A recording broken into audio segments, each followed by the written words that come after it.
नमस्कार दोस्तों, आज हम जवाहरलाल नेहरू के नीतियों और सुधार के बारे में जानेंगे। नेहरू जी के पीएम बनने के बाद इनका पहला अधिनियम है लोक प्रतिनिधित्व अधिनियम 1951। यह अधिनियम प्रत्यक्ष चुनावों के माध्यम से लोकसभा और विधानसभा में सीट वाटप के लिए नियमों का एक सेट प्रदान करता है और मतदाताओं की वोट डालने की योग्यता के लिए भी नियम प्रदान करता है। उद्योग विकास और विनियमन अधिनियम 1951।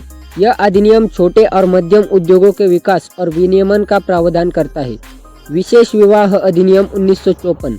यह अधिनियम विभिन्न जातियों और अंतर धार्मिक विवाहों में विवाह करने वाले लोगों को कानूनी मान्यता और सुरक्षा प्रदान करता है। हिंदू विवाह अधिनियम 1955। इस अधिनियम में हिंदू, सिख, जैन और बौद्धों के बीच विवाह से संबंधित कानून शामिल है।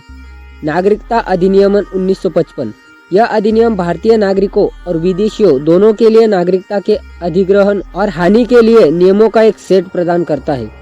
राज्य पुनर्गठन अधिनियम 1956। इस अधिनियम के प्रावधान भाषाई पैटर्न के आधार पर भारतीय संघ के भीतर नए राज्यों की रूपरेखा प्रदान करते हैं। हिंदू उत्तराधिकार अधिनियम 1956। यह हिंदुओं, सिखों, बौद्धों और जैनियों के बीच उत्तराधिकार से संबंधित कानूनों को संहिताबद्ध करता है और धर्मनिरपेक्ष बनाता है। आर्म्ड फोर्सेस स्पेशल पावर अधिनियम 1958।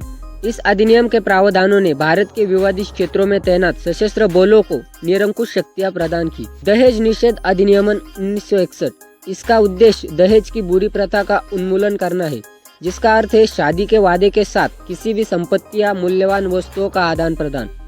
The atomic energy act 1962।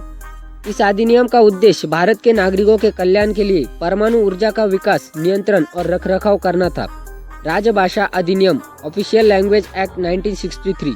यह अधिनियम अंग्रेजी और हिंदी को भारत की संघ की आधिकारिक भाषाओं के रूप में पेश करने के उद्देश्य से बनाया गया था। गोवा, दमन और दीव एडमिनिस्ट्रेशन अधिनियम 1962। यह अधिनियम केंद्र शासित प्रदेश गोवा, दमन और दीव के प्रशासन और उसके संबंधित मामलों के लिए नियम और विनियमन प्रदान करता है। 1947 में नए भारत के सामने अनगिनत समस्याएं थी, लेकिन हमारे पहले प्रधानमंत्री श्री जवाहरलाल नेहरू के नेतृत्व में वह सभी व्यवधानों से निपटने में कामयाब रहे और विकास का सिक्का चलाया, जिससे अतुल्य भारत की नींव पड़ी।